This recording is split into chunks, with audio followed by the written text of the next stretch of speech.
다음은 이제 고추 기본 생육을 이제 알았으면 이제 뭐 재배 기술과 관련해서 좀 말씀을 드리도록 하겠습니다.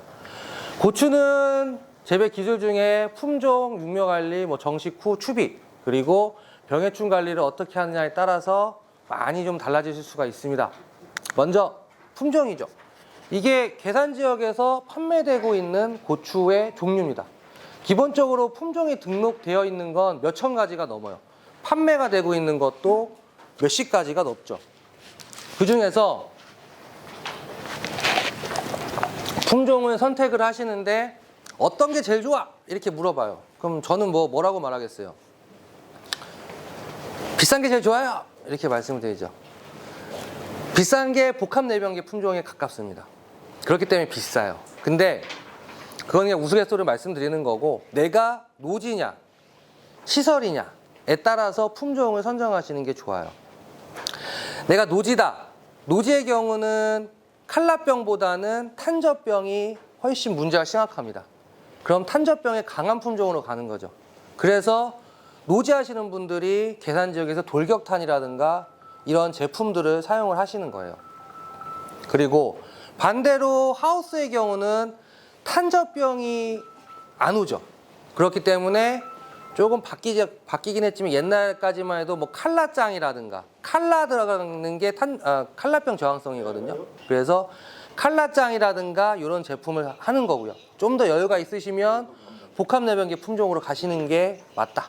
그래서 고추를 봤을 때 영어로 PR이라고 써 있는 게 있습니다. PR 스타골드 이런 거.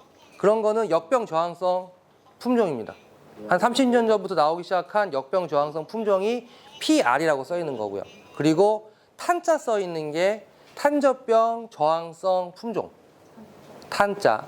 그리고 아니면 알파벳으로 AR이라고 써 있는 것들. 그리고 칼자 들어가 있는 게 칼라병 저항성 품종입니다. 칼자 들어있는 거. 근데 칼자랑 탄자가 같이 들어있는 거나 특이한 이름이 있는 것들, 이런 거는 복합내병계로 보실 수가 있겠죠. 네. 그래서 GT7 이런 것들이 이제 뭐 복합내병계고요. 그리고 계산 지역에서는 어쨌든 돌격탄이라든가 칼탄 패스 이런 품종들을 또 많이들 하시고, 강별 뭐 이런 것도 이제 많이들 하시고 있는 추세고, 품종을 선택할 때 어쨌든 내가 어떤 재배를 하고 있는지를 먼저 보고 품종을 선택을 하시는 겁니다. 그리고 내가 재배 면적이 한 600평 가깝게 된다. 그러시면 한 2가지 이상 품종을 선택해서 재배를 하시는 게 좋아요. 그래서 조생종과 뭐 중만생종, 매운 것과 안 매운 것 이렇게 구분해서 재배를 하시는 게 좋고요. 그리고 내가 품종을 바꿀 때도 한 번에 이렇게 다 확확 바꾸는 게 아니고 한 가지 품종을 계속 끌고 가시면서 나머지 한 가지 품종을 신품종으로 바꿔가는 게 필요합니다. 그렇게 해서 재배를 하시는 거고, 이제 내가 판매를 어떻게 하냐에 따라서 소비자 기호에 맞게끔 이제 품종을 선택하시는 게 필요하고요. 내가 만약에 유기농이나 무농약을 한다 이러신 분들은 당연히 맵지 않은 품종으로 가야겠죠. 유기농이나 무농약을 먹으시는 분들은 노약자라든가 아이들 이런 집이 많기 때문에 맵지 않은 품종으로 가시는 거고, 이렇게 이제 선택을 하셔야 됩니다. 그래서 요게 이제 계산 지역에서 충북 지역에서 많이 이제 선호하는 품종 중에 하나다. 이렇게 좀 말씀을 드릴 수가 있겠고요.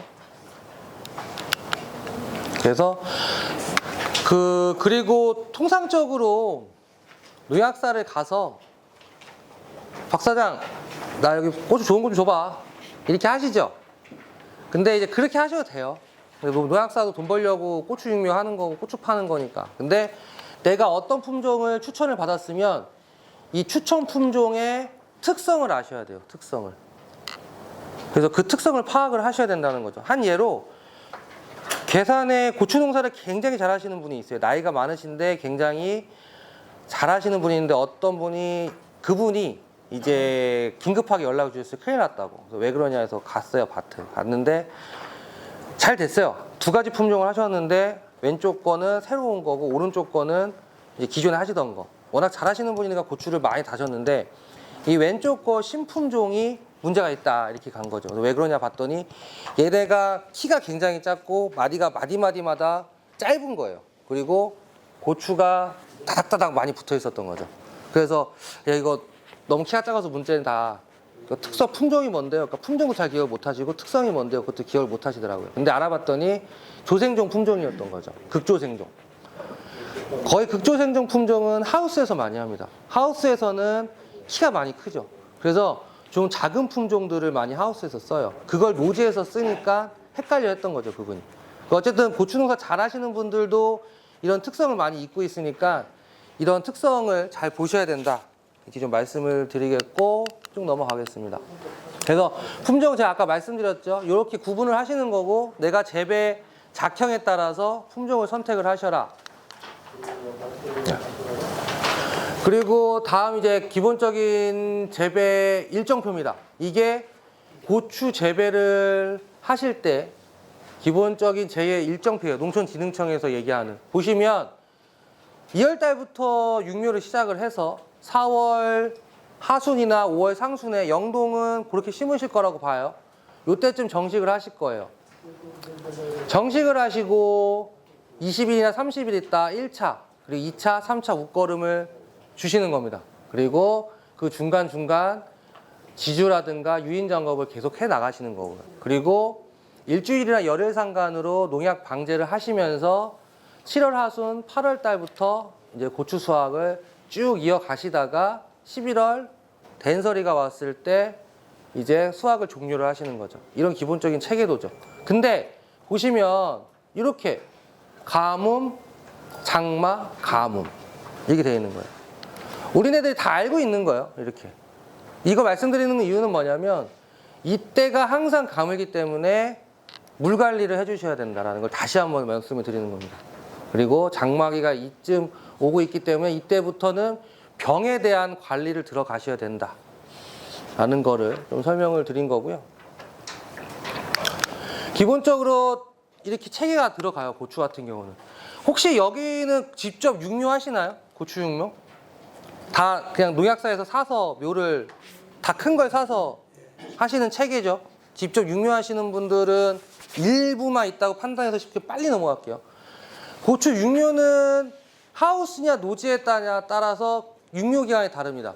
하우스는 한 90일 이상의 묘를 사용을 하시는 거죠. 방아다리에 조그맣게 열매가 달린 정도의 묘를 시설에서는 사용을 하시는 거고요.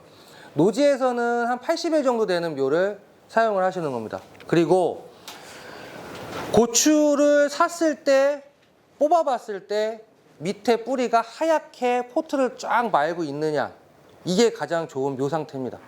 뿌리로 봤을 때 뽑았는데 좀 누리끼리하고 좀 거무딕딕하다, 이건 굉장히 노화된 묘예요. 그럼 얘네는 본포에 가서 발글이라든가 활착하는데 시간이 오래 걸려요. 이상하게 자꾸 안 크네.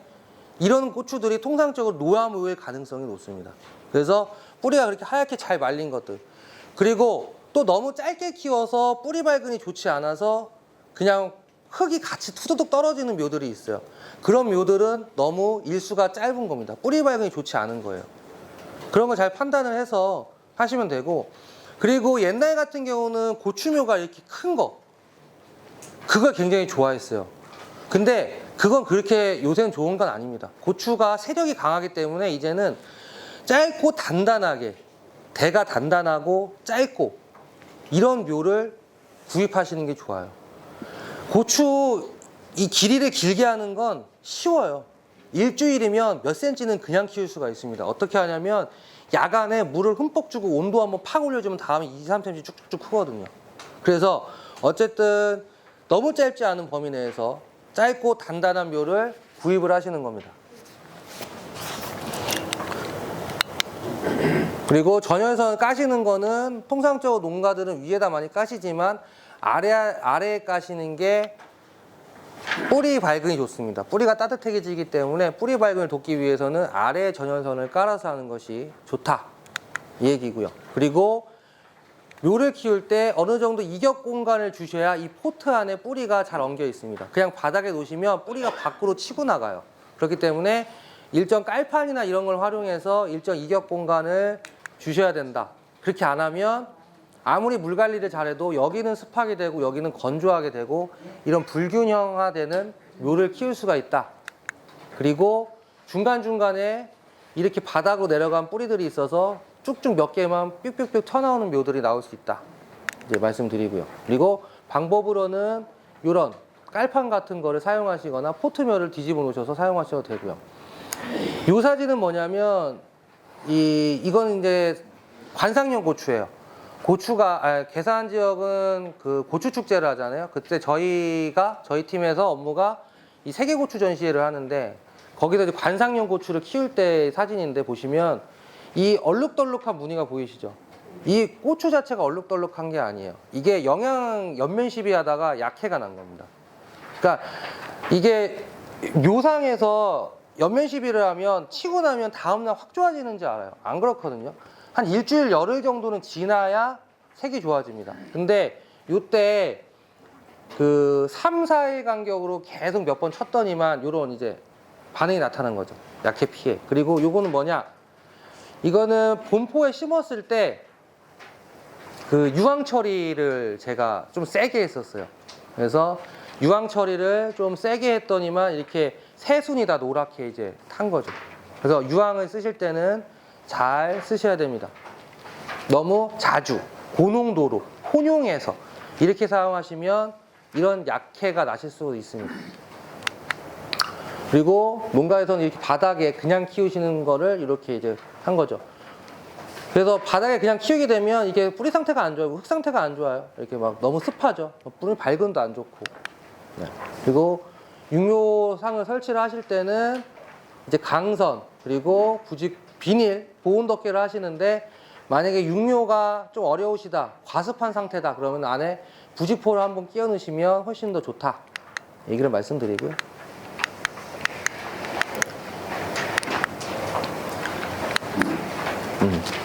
그리고 이렇게 완전 성숙한 묘를 사다가 쓰시는 경우도 있지만 이렇게 작은 묘를 싸다가 쓰시는 경우도 있어요. 근데 이식을 잘못하시는 경우들이 많습니다.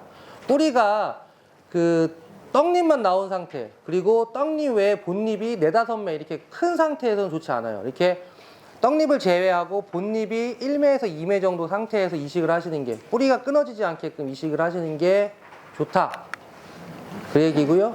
이게 너무 뜨거운 온도에서 하면 활착이 빨리 이루어지지 않습니다. 그래서 좀 흐린 날씨에 온도가 너무 뜨겁지 않게 하셔야 이렇게 활착을 잘 될 수 있고요. 이건 좀 너무 빠른 상태죠. 일반적으로 농가에서 하는 관행적인 모습이고요.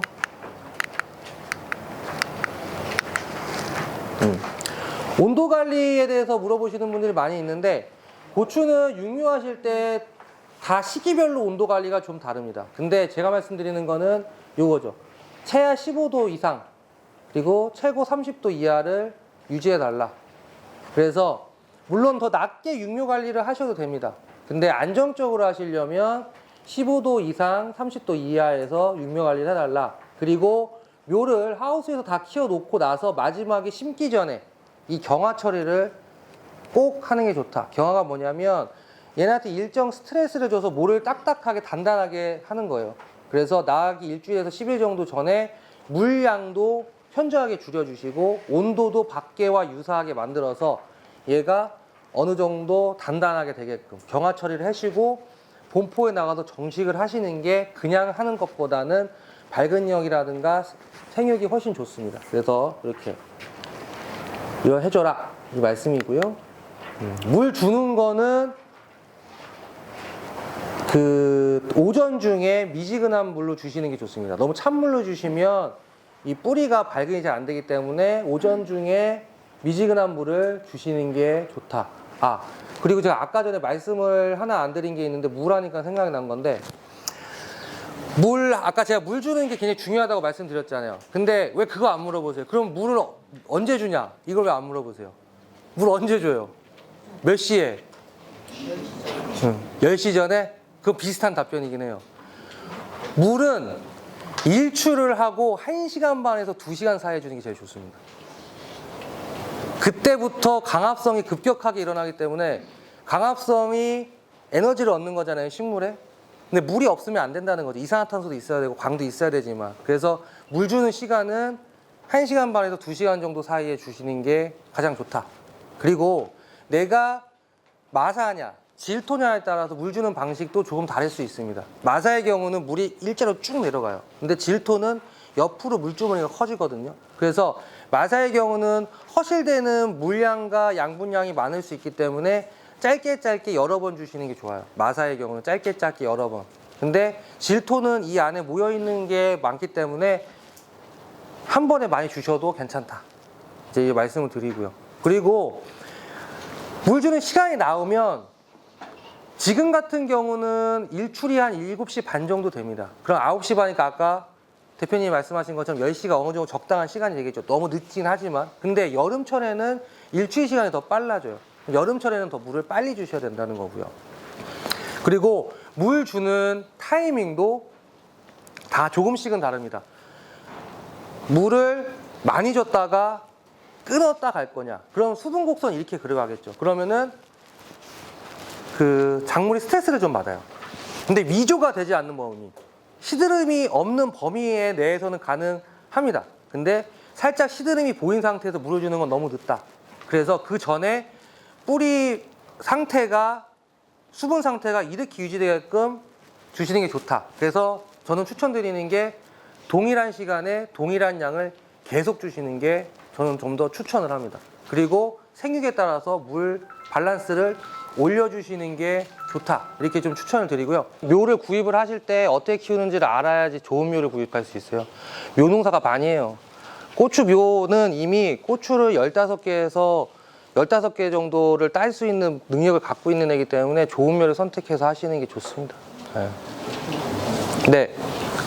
고추 육류 후반기에 네. 이빨이 노릇노릇할 때 연면시비라고 그러는 거고 이빨이 좀 검어지게 하는 방법 있나요? 아, 72공 포트 쓰세요? 50공 포트 쓰세요? 72공짜리? 일단은 생육 초기에 노랗게 되는 거는 저온 과습 때문에 노랗게 되는 거고, 후기에 노랗게 되는 건 72공 같은 경우 양분이 좀 떨어져서 그럴 수 있는 거거든요. 물을 좀 많이 주시는 스타일이어서. 그럴 때는 연면 시비 그냥 하시면 되는데, 어떻게 하냐면 그 요소라든가 요소 한 마리에 40g 정도나 아니면 판매되는 뭐 아미노산 제제나 이런 거랑 그때쯤 되면은 후기쯤 되면 이제 살충제를 쳐야 돼요.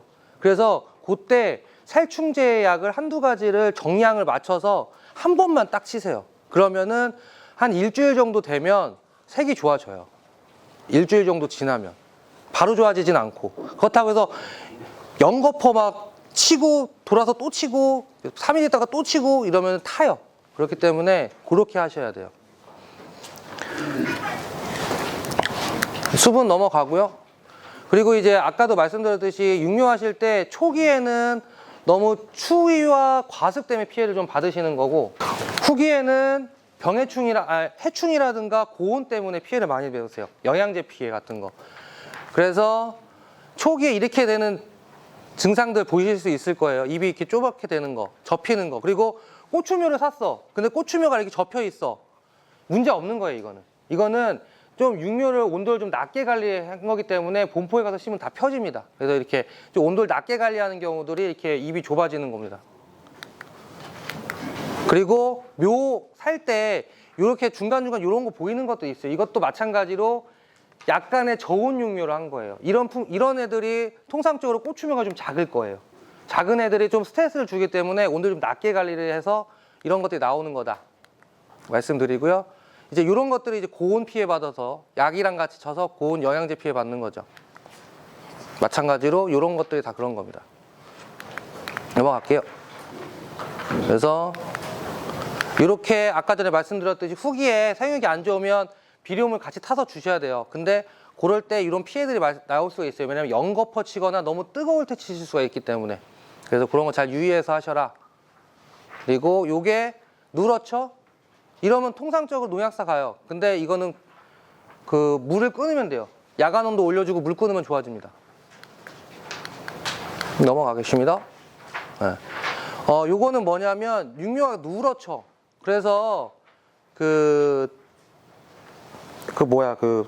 바사코트 이제 그런 완효성 비료를 줘서 좀 이렇게 색깔 좋게 하는데, 이게 갑자기 나타나는 게 아니고 시간이 이만큼 지나야 이렇게 색이 좋아진다.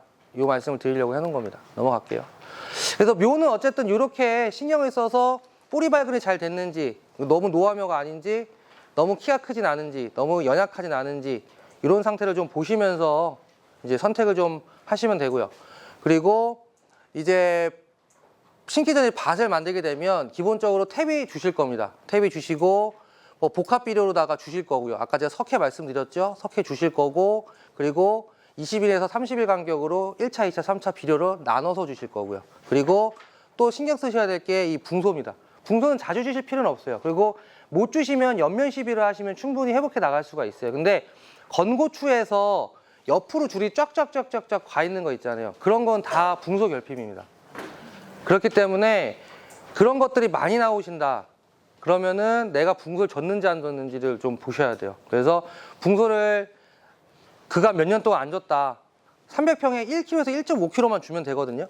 그래서 안 줬다 그럼 연면 시비 하시면 됩니다. 그런 거는 붕소 사다가 연면 한 0.12% 정도 하시면 돼요. 연면 시비를 그렇게 이제 하셔서 관리를 하시면 되고 요새 바사코트라든가 이런 완효성 비료들, 코팅 비료들 많이 쓰세요. 뭐 파구 비료라고도 하고 이제 그런 것들 많이 쓰시는데 그런 거 쓰시면 좋아요. 좋은데 300평 기준인가요? 네, 이거 300평 기준입니다. 이거는 이제 질소 총량이에요. 이거대로 계산해서 주시면 농사 못 져요. 그러니까는 이거는 그냥 작물이 필요한 그 300평 기준의 양량, 그 질소량과 그 양이다라는 것만 생각하시고요. 이런 것들 줘야 된다. 근데 그게 뭐로 나온다? 이미 다 복합 비료로 나와 있다. 이 얘기입니다. 예. 그래서 그런 비료들을 쓰세요. 완효성 비료들을 쓰시는데 쓰실 때 구멍을 뚫고 이제 이게 찔러주죠. 심기 전에 찔러줄 때 구멍을 뚫고 비료를 주고 흙을 덮고 그 위에 고추를 심으셔야 되는데 농가들이 귀찮으셔서 그냥 구멍 뚫고 비료 주고 바로 위에다 고추를 심어버리거든요. 그러면은 다 그런 건 아니지만 일부 가스 피해가 받을 수가 있습니다. 그래서 만약에 내가 완효성 비료를 쓰신다, 파구 비료를 쓰신다 하시는 분들은 유의사항을 잘 보셔야 되고요. 그렇게 한 번에 비료 바로 위에다 고추를 심어버리시면 잘못하면 문제가 발생될 수 있으니까 유의해서 하셔라. 이제 이 말씀을 드린 거고요. 그리고 이제 아까 이제 다 했고요. 태비도 말씀드렸고 규산질 비료 같은 거 쓰시면 고추가 좀 단단해요. 벼나 이런 거에 규산 쓰시면 세표백을 좀 단단하게 하잖아요. 그래서 규산이 함유된 영양제라든가 비료를 좀 주시면 좀 더 단단하게 키우실 수가 있습니다. 그리고 뭐 비료랑 이렇게 이제 쭉 나와 있고요. 근데 여기서 보시면 복합 비료 기준으로다가 5포에서 6포를 말씀드리는 건 뭐냐면 비료마다 다 틀립니다. 그래서 만약에 내가 이 비료를 쓰는 사람이다. 그러면 얘가 질소가 23%잖아요. 얘는 12%죠. 반밖에 안 돼요. 그래서 얘는 노지 재배의 경우 고추를 할 때 5포를 주셔야 되는 거죠. 그리고 얘는 그 양이 반으로 적습니다. 40에서 60kg 정도 되는 거죠. 이렇게 계산을 해서 보실 수가 있고 가장 좋은 건 토양 검정을 해서 밭 상태를 보시고 하시는 게 좋다. 근데 통상적으로 농가분들이 하시는 거는 요 기준에 맞춰서 사용을 하셔라. 단 이씨값이 너무 높으면 이 비료 주는 양을 낮추고 추비 위주로 가주시는 게 더 좋습니다. 그리고 추비는 이런 NK 비료로다가 주시면 무관하다 라고 하는 거고요. 그리고 요건 이제 유기물당 이제 성분량인데 그 농가분들이 하실 때 그냥 돈분이나 뭐 우분이나 개분 받아서 쓰시는 분들이 있어요. 근데 이제 다 하셔도 좋아요. 근데 조금 숙성을 시켜야 돼요. 탭이라는 게 실제적으로는 똥을 이용해서 만드는 건 탭이를 만드는 방법이고 똥이 탭이는 아니거든요. 그래서 이런 것들을 갖다 쓰시는 분들은 묵혔다 좀 쓰셔야 됩니다. 한 6개월에서 1년 정도 묵히고 몇 번 뒤집어서 온도를 좀 높여준 상태에서 하시는 게 가장 좋아요. 그래서 양질의 탭이를 만드시는 거는 실제적으로 이런 돈분이나 우분이 들어가 있는 거는 볏짚이라든가 뭐 소나무 숲이 이런 걸로 탭이를 만들 때 유기물을 분해하는 미생물의 먹이기 때문에 사용을 하는 거예요. 똥이라든가 그리고 저기 이제 당밀. 그런데 그냥 잘못 생각하시는 분들이 있어요. 그래서 여기 말씀을 드리는 거고 어쨌든 개분이라든가 이런 거 쓰셔서 농사가 잘 되신 분들도 있을 거예요. 그런 분들은 왜 잘 되냐면 얘네가 이 무기물 함량이 높아요. 다른 거에 비해서 무기물 함량이 높아서 농사가 잘 되시는 거고 그리고 만약에 다른 피해를 받으신다, 가스 피해나 이런 거 받으시는 분들은 특히 개분에서 좀 그런 피해가 많이 나오는데 숙성을 안 시켜서 그렇습니다. 미숙돼서 가스가 발생돼서 그러는 거예요. 그리고 그 하우스 재배하실 때 유기물 시용한다고 볏짚 넣으시는 분들 많이 있어요. 물론 일반 밭에서도 다 적용되는 겁니다. 근데 볏짚 많이 쓸어 넣는다고 이렇게 얘기하시는데 그 절대 많이 쓰시는 양이 아니에요. 그래서 내가 만약에 논이 한 마지기에 200평이다. 그러면은 이 하얀색 요걸로다가 1개에서 2개 정도 나오잖아요. 그게 500에서 한 1톤 정도 된단 말이에요. 근데 그 양이 고스란히 밭에 들어가야 돼요. 고추밭에 고스란히. 그래야 보통이에요, 보통. 그거보다 많이 줘야 많이 주는 겁니다. 그래서 토양 유기물을 높이시려면은 볏짚을 쓰시되 그렇게 넣으셔야 된다는 거고요. 그리고 만약에 내가 어느 순간부터 볏짚을 쓸어 넣고 계신다. 올해부터 할 거다. 그러신 분들은 조금 더 질소 함량이 높은 비료를 쓰셔야 돼요. 왜냐면 얘네 유기물을 미생물이 분해를 하는 거거든요. 분해를 할 때 얘네가 질소를 뽑아 먹습니다. 그럼 대래 작물이 써야 될 이런 비료 성분을 거꾸로 미생물이 먹어버려요. 그럼 질소 기하 현상이 와요. 그래서 작물체가 더 안 될 수도 있습니다.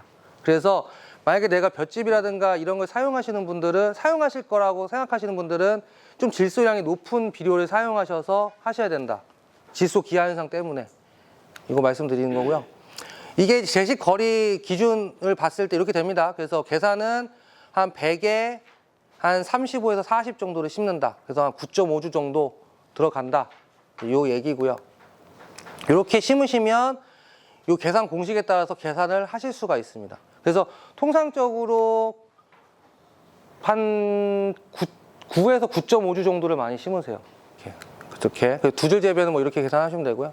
그리고 이제 이거는 뭐냐면 이제 그 건가류 계산하는 방식입니다. 내가 건고추 생산량을 계산하는 방법인데 뭐 거기서 크게 중요한 거는 없고요. 그거 좀 말씀드릴게요. 이 20% 함량 건고추를 수분 함량이 15%가 제일 좋아요. 그래서 방앗간에 가면 다시마려 오세요 이렇게 얘기를 하잖아요. 그건 수분 함량이 너무 높아서 그런 거고요. 아, 좀 물 눅눅하게 해서 갖고 와 이러면 좀 수분량이 너무 적은 거거든요. 그게 기점이 한 15에서 20% 정도, 15% 정도가 됩니다. 근데 그거를 그냥 봤을 때 방앗간 사장님들이 봤을 때 고추를 딱 접었을 때 탁 부러진다. 너무 건조한 거예요. 근데 딱 접었을 때 그냥 접힌다. 그럼 너무 눅눅한 거예요. 접었을 때 접히는 부위나 그 뒷배가 살짝 찢어지는 정도가 방앗간 사장님들이 가장 좋아하시는 수분 함량이더라고요. 그래서 그 정도 함량으로 건조를 하시는 게 좋다. 이 얘기고요. 그리고 고추를 재배를 할 때 밀식을 하거나 뭐 넓히실 때 이 골과 골 사이는 확보를 해주시고 고추와 고추 사이로 조절을 하시는 게 좋다. 이 말씀을 드리는 겁니다. 그래서 고추 기본적으로 이제 밭을 비료도 넣었죠. 석회도 넣고 다 했죠. 그러다 이제 로타리를 치고 망을 쌓아야 돼요. 그 전에 이제 뭐를 하느냐. 살충제, 진딧물이나 총체벌레, 그리고 탄저병 입제를 토양에 꼭 살포를 해주세요, 이제는. 입제를 토양에 살포를 해주시고 로타리를 치시고 망을 만드십시오.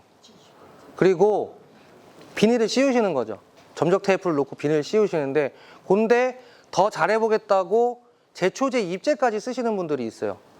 제초제 입제 잘못 쓰면 가스 피해가 납니다. 그래서 제초제 입제를 쓰시는 분들은 어느 정도 시간을 두고 비닐을 씌우셔야 돼요. 망을 싸놓고 그 위에다가 제초제 입제 뿌려놓고 망을 싸면 잘못하면 가스 피해가 날 수 있기 때문에 그런 거 쓰시는 분들은 비닐을 덮기 전에 일정 시간을 두고 제초제 입제를 사용해서 로타리를 치셔라. 이렇게 말씀을 드리고요. 그리고 이제 고추를 심을 때 그냥 이렇게 옆으로 찔러줘서 깔때기처럼 생겨 찔러주는 걸로 20kg다가 심으시는 분들이 있겠고요. 그리고 이렇게 물 주면서 앞에 삼각 뿔 형식으로 되어 있는 걸로 하시는 분들이 있을 겁니다. 근데 이렇게 물 주시면서 하시는 게 가장 좋습니다. 그래서 물을 주고 고추를 놓고 심으시는 게 가장 좋다. 이렇게 말씀을 드리고요. 그리고 관공서에서 뭐 이렇게 얘기를 해요. 너무 깊게 심지 말고 적당하게 맞춰서 심어라. 근데 현실적으로 이렇게 하시기는 많이 어렵습니다. 그렇기 때문에 저 같은 경우는 고추 이 삼각뿔 물 주는 양으로 봤을 때 반에서 3분의 2 지점까지 구멍을 뚫어요. 너무 깊게 뚫지 않고요. 그 지점까지 구멍을 뚫고 고추를 넣으면은 한 요 정도 적당하게 되더라고요. 그래서 너무 깊게 뚫게 되면 여기에 공기층이 형성되기 때문에 뿌리 발근에 좋지 않습니다. 그래서 적당하게 뚫어서 딱 맞게 들어가시는 게 가장 좋고요. 그리고 북을 굳이 너무 높게 주실 필요는 없어요. 그래서 옛날에는 고추묘가 크니까 쓰러질까봐 뭐 다양한 요인으로 고추 북을 막 이렇게 많이 주시는데 그렇게 하실 필요가 없습니다. 고추 북은 너무 높게 안 주셔도 돼요. 그래서 고추 북을 너무 높게 주면 이게 북 준 거라고 치면 여기에서 발근이 돼요. 이 부위에서 발근이 되면 고추 생육이 이렇게 좋지가 않습니다. 병 발생도 높아질 수 있고요. 그래서 적당하게 주시는 게 좋다. 좀 이렇게 말씀을 드리고요. 고추를 심을 때 보면 항상 죽는 자리에 보식을 해도 계속 죽어요. 그죠? 그런 거는 그 주변에 뭔가 가스 피해라든가 뭔가 집적돼 있는 겁니다. 그런 데는 로타리 치실 때 좀 신경 써서 좀 하셔야 되고 뿌리실 때 잘 뿌리 주셔야 돼요. 그리고 보식을 하실 때 심을 때는 물을 주고 고추를 심어요. 근데 보식을 할 때는 고추를 심고 물을 주고 북을 덮는단 말이죠. 그러면 많이 죽어요. 왜냐하면 이 물이 바닥으로 내려가는 것도 있지만 이 위로 솟구쳐 올라가는 것도 있거든요. 그럼 북 중에 단단해지면 고추苗가 활착이 잘 안 되고 수분 이동이 잘 좋지 않습니다. 그래서 물을 주고 보식을 할 때도 물을 주고 고추를 심는 게 좋다. 이렇게 좀 말씀을 드릴게요. 그리고 고추를 이제 심고 나면 뭐 살충제도 주고 다 해서 물도 주고 심었죠. 심었는데 한 일주일 열흘 있다가 말뚝을 좀 박으려고 가봤더니 이렇게 중간중간에 상처가 보여요. 많이들 나오실 거예요. 근데 이게 아직 학술적으로는 딱 정해진 게 없고 추측들이 많이 있는데 그게 한 가지가 뭐냐면 하나는 이 고추묘를 심을 때 그 손을 너무 강하게 힘을 줘서 좀 기계적인 상처 이후에 심고 나서 고온화가 되면서 상처를 받는다. 이런 게 있고요. 하나는 제피곰팡이병이 온 상태에서 묘가 약한 상태에서 고온화가 되면서 상처가 난다. 이런 내용들이 있습니다. 그래서 고추묘를 심을 때 아까 제가 말씀드렸죠. 포트에 뿌리가 잘 엉켜 있어야 잘 뽑혀요. 그리고 고추를 심을 때 물을 흠뻑 주셔야 됩니다. 노판에다가 흠뻑 주시고 심으셔야 잘 뽑혀요. 그렇기 때문에 그렇게 잘 뽑아서 심으시면은 최소화할 수 있습니다. 그래서 너무 심각하게 터지면 보식을 해야 된다. 이렇게 좀 말씀을 드릴게요. 그리고 이제 고추를 심을 때 고추를 왜 빨리 심을까요? 여기는 기술센터에서 언제 심으라 그래요? 모르세요? 5월 10일? 5월 10일 이전에? 좀 많이 늦네요. 다 틀려요. 고추를 빨리 심는 이유는 옆집에서 심어서 빨리 심는 겁니다. 네, 옆집에서 심어서 빨리 심는 건데 고추는 하루 이틀을 빨리 심는다고 해서 하루 이틀을 빨리 수확할 수가 없어요.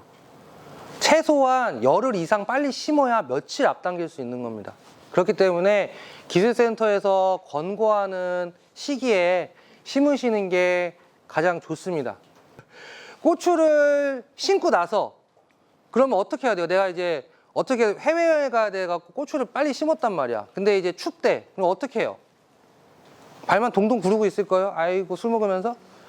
그러시면 안 되고 냉해가 오기 전에 요소라든가 이런 알게라든가 아미노산제라든가 이런 것들을 처리를 해주셔야 되는 거예요. 그래서 얘 세포벽이 단단하고 단백질 효소가 활성화될 수 있게끔 처리를 해주시고 냉해를 버티고 넘어가는 거죠. 처리를 안 한 것과 처리를 한 것, 그리고 처리를 2번 한 것, 그거는 현저하게 차이가 납니다. 그렇기 때문에 냉해가 의심이 되면 영양 처리를 해주셔야 돼요, 초반에. 근데 너무 세게 오거나 이런 건 막을 수가 없어요. 여기 사진에도 다 있는데 너무 세게 오고 이런 건 어쩔 수 없지만 어느 정도의 저온을 빨리 심었을 때 버텨나갈 수 있는 방법이 이런 거다. 이걸 이제 말씀드리는 겁니다. 연면 시비를 이런 거 좋아해요? 연면 시비를 하시는 게 좋아요. 네. 관수로 하실 수 있는 방법도 있는데 그거는 좀 더뎌요. 연면 시비의 장점은 순간적으로 얘네 작물체를 단단하게 하는 거예요. 좋게. 근데 장기적으로 하시는 거는 관수로 양분을 넣어주시는 거고요. 뿌리가 먹어야 되니까. 그런 거예요. 목마를 때 내가 물을 먹지 샤워를 할지 생각해 보세요. 샤워하는 게 목이 안 말라요? 물 먹는 게 목이 안 말라요? 똑같죠. 그래서 어쨌든 이제 연면 시비는 그런 원리입니다. 순간적으로 생육을 도우는 거예요. 장기적인 거는 아니다. 순간적인 거다. 그리고 뿌리 발근이 잘 안 돼 있을 때 사용하시는 거다. 고추를 이제 심고 나서 다양한 이렇게 하실 수가 있죠. 뭐 유인근, 12 뭐 이렇게 이거에 말씀드릴 거예요. 비료 다 말씀드렸죠? 쭉 다. 그리고 요거 1차 시비는 가운데, 2차는 여기, 3차는 여기 이렇게 하는데 좀 더 빨리 주셔도 상관은 없습니다. 뭐 근데 방법을 좀 달리 해도 상관없는데 저는 추천드리는 건 이 구멍을 좀 막아줘라 말씀을 드려요. 그래서 그냥 구멍을 뚫고 비료를 주면 비료가 그냥 눈에 이렇게 보면 보이잖아요. 얘네 고추 수확할 때까지 가서 보면 그냥 그대로 있어요. 근데 그렇게 되면 얘네가 비료가 녹는 건 물 때문에 녹잖아요. 공기 때문에 녹는 게 아니잖아요. 물 때문에 녹잖아요. 근데 비를 주는 게 아니고 물을 주는 게 아니면 흙을 덮어서 얘네가 잘 녹게끔 해주시는 거죠. 그리고 이걸 덮지 않으면 그 공기 중에 노출되면서 용탈되는 것들이 있어요. 이런 것들이 가스 피해를 줄 수가 있습니다. 그래서 추비를 줄 때는 주시고 흙을 덮어주시는 게 좋다. 그래서 비효도 그게 더 좋다. 비료 효과가 더 좋다. 이거고요. 그리고 만약에 내가 고추를 심기 전에 원래는 내가 일주일에서 한 보름 정도의 복합 비료로 땅을 만들었다면 이번에는 좀 빨리 만들었어 내가. 그럼 1차 추비를 좀 빨리 주셔도 돼요. 근데 단 1차 추비를 너무 늦게 이 공간에 찔러 주시면 뿌리가 여기에 대어서 다른 피해를 끼칠 수도 있기 때문에 가능하면 시기에 맞춰서 하시되 너무 늦으면 2차를 그냥 1차로 이쪽으로 들어가는 것도 방법이다. 이제 말씀을 드릴 수 있겠습니다. 그리고 이제 이렇게 등짐 메고 다니는 걸로 주고 옆에 흙을 탁 치면 토로로 쓰러져요. 이제 그렇게 이제 하시면 되고요. 그래서 여기도 염화칼슘 얘기 나오고요. 뭐 이렇게 다 말씀드렸던 거죠. 염화칼슘을 좀 말씀드릴게요. 진흥청에서는 농약이라든가 농업기술센터도 마찬가지고 농약이라든가 이런 거 혼용하지 말라고 합니다. 원칙이 그렇으니까. 근데 현실적으로는 좀 어렵죠. 그래서 그 염화칼슘을 주는 거는 칼슘 결핍 때문에 주는 거라고 말씀을 드렸고요. 연면시비보다는 관주하시는 게 효과가 더 좋다고 말씀드렸어요. 근데 염화칼슘은 뭐냐면 농업용 염화칼슘이 있습니다. 그게 좀 저렴해요. 한 포에 한 20kg 정도 되는데 그게 뭐 한 2만 원 안쪽이에요. 그거 한 포만 있으면은 고추 농사 1년 동안 쓰실 수가 있어요. 300평 기준으로 봤을 때. 그래서 저거를 이제 녹여서 줘라고 합니다. 근데 염화칼슘은 가능하시면 단제로 주시는 게 좋아요. 그래서 염화칼슘만 0.2% 정도로 녹여서 0.2에서 0.3, 한 말에 40g에서 한 60g 정도 단제 주시는 게 효과는 좋습니다. 근데 내가 경영학적으로 봤을 때 경영비로 보면 어렵겠죠. 오늘 연면시비 염화칼슘하고 내일 농약 칠 수는 없으니까. 그래서 그거 판단해서 영양제를 사다가 연면십을 섞어서 할지를 잘 판단을 하셔야 되고요. 그리고 염화칼슘 하실 때 붕소도 같이 하시면 조금 더 좋아요. 그래서 붕소가 칼슘의 이동을 좀 좋기 때문에 붕소랑 할 때 같이 하시면 좋고요. 저는 그냥 저도 이제 시험 포장을 해요. 크진 않지만 하우스 한 200평, 노지도 한 200평 고추 재배를 계속 하는데 적정량을 좀 낮게 쓰면은 그래도 피해는 없었어요. 저는 아직까지는. 그래서 적정량의 기준 이하가 뭐냐면 그냥 이거 제 경험입니다. 추천하는 건 아니에요. 그래서 염화칼슘 한 0.1% 정도, 0.1% 정도를 타고 거기다가 그 살충제 하나, 살균제 하나 정도, 살충제 2개, 살균제 하나 정도 정량으로 했을 때 저는 아직까지 큰 피해는 없었다. 근데 학술적으로 논문에 나와 있는 건 노지의 경우 탄저병약과 같이 했을 때 노지에서는 혼용을 처리를 해도 정량을 지키면 피해가 없었으나 하우스에서는 일부 피해가 발생한 사례가 있다. 이렇게 되어 있으니까 참고하셔서 하시면 됩니다. 자, 넘어갈게요. 그리고 이제 칙지 제거가 나오겠죠. 한 번에 쫙 미세요? 아니면 위에 숨만 똑똑똑 잘 커라 하면서 따주세요? 한 번에 쫙? 한 번에 쫙? 이 정도 나온다. 한 번에 쫙 밀죠. 한 요만큼 컸을 때 한 번에 쫙 미실 거예요. 먼저 측지, 무측지와 측지 없는 거가 측지 있는 것. 수확량은 측지 있는 게 30% 정도 많습니다. 한 10%에서 30% 정도 많아요. 30% 너무 과하다. 10%에서 20%. 측지를 내구 키행이 더 많습니다. 근데 병해충 관리가 어렵기 때문에 측지를 제거를 해서 하시는 거고요. 그리고 측지를 한 번 제거하느냐, 2번 제거하느냐, 3번 제거하느냐 봤을 때 칙지를 한 번 제거하는 게 제일 안 좋아요. 수확량이 제일 떨어집니다. 칙지는 여러 번 제거하시는 게 수확량이 좋아요. 단 어쩔 수 없이 바쁘니까 한 번에 제거를 하시는 건 인정을 합니다. 근데 그렇게 하시면 어떻게 해요? 아이 깨끗하다 이러고 가죠. 내 팔도 한번 이렇게 쫙쫙 뽑아봐요. 아픈가 안 아픈가. 바세린 같은 거 발라줘야 되잖아요. 만약에 제가 칙지를 한번 쫙 밀었으면 얘네가 상처가 생긴다고요. 그쵸? 그때 그러면 얘도 아프니까 요소라든가 영양제 그리고 살균제, 마이신 계열, 세균성병 살균제를 같이 해주세요. 그러면은 얘네가 좀 더 단단해집니다. 이런 상처를 통해서 곰팡이라든가 세균이 침범하지 않게끔 살충제나 살균제 그리고 영양제를 같이 한번 쳐주십시오. 한 번 정도는. 그리고 좀 더 내가 신경을 써서 하시는 방법 중에 하나는 제 경우입니다. 저는 옛날엔 고추잎이 좀 작았어요. 그래서 얘네가 비닐에 잘 안 되었단 말이야. 근데 요새는 고추잎이 엄청 커졌어요. 비닐에 대요. 밑에까지 있으면. 그래서 저는 밑에 거는 싹 날려요. 싹 날리고 위에 것만 키웁니다. 같이. 식지를 한 2개에서 3개 정도는 같이 키워요. 그러면 물론 줄 맬 때 되게 번거로워요. 한 번 더 손이 더 가야 되니까. 근데 수확량을 일단 조금 더 올릴 수 있고요. 그리고 같이 칙지를 키워버리면 제 경험상 키가 좀 덜 크는 영향이 있다라고 저는 판단이 됩니다. 그래서 그렇게 이제 저는 그렇게 재배를 하죠. 그래서 칙지를 내서 키우시는 분들은 영양 관리나 물 관리를 좀 더 많이 해주셔야 돼요. 더. 그래서 칙지에서 나오는 게 고추가 특성이 처음엔 쫙쫙 잘 빠져요. 그러다가 나중에 되면 다 꼬부라지거든요. 그게 물량이 부족하다든가 양분이 부족한 영향도 있습니다. 그렇기 때문에 칙지까지 같이 키우시는 분들은 양을 더 늘려주셔야 되는 거예요. 그래서 그렇게 이제 관리를 해주시고 뭐 칙지 하실 때 이렇게 해주시고 하면 된다. 그리고 너무 늦게 따지지 마시고 너무 늦게 이렇게 따지 마시고 적당할 때 한 요만치 됐을 때 따 주셔라. 이렇게 말씀을 드릴 수 있겠고요. 이제 고랑 피복을 하겠죠. 고랑 피복을 하게 되면 좋습니다. 일단 병 발생을 현저하게 줄일 수가 있어요. 그래서 이런 부직포로 하는 방법이 있고 옛날 자료에는 이 집으로 해라라는 방법도 있고 최근에는 편하게 하려고 싸게 하려고 비닐로 하시는 방법이 있습니다. 근데 저는 이 부직포가 제일 나은 것 같아요.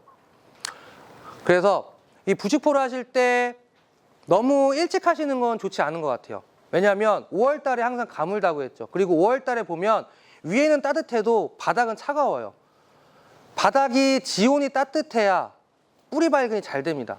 그렇기 때문에 어느 정도 햇빛을 받아서 지온이 따뜻해지고 나서 그럼 5월 하순경이나 6월 상순경에 부직포를 하시는 게 수분 함량도 높일 수 있고 온도도 높일 수 있지 않느냐. 저는 이렇게 추천을 드리는 거고요. 그래서 그렇게 이제 피복을 하시면 되고 부직포로 하시면 부직포 핀을 다 박겠죠. 쇠로 되어 있는 부직포 핀을 다 박으시는 거고 비닐로 하시면 부직포 핀으로 할 수 없기 때문에 나무젓가락을 이용해서 박으실 수가 있습니다. 그렇게 이제 하시고 비닐 다 벗겨내고 로타를 쳐버리면 되죠.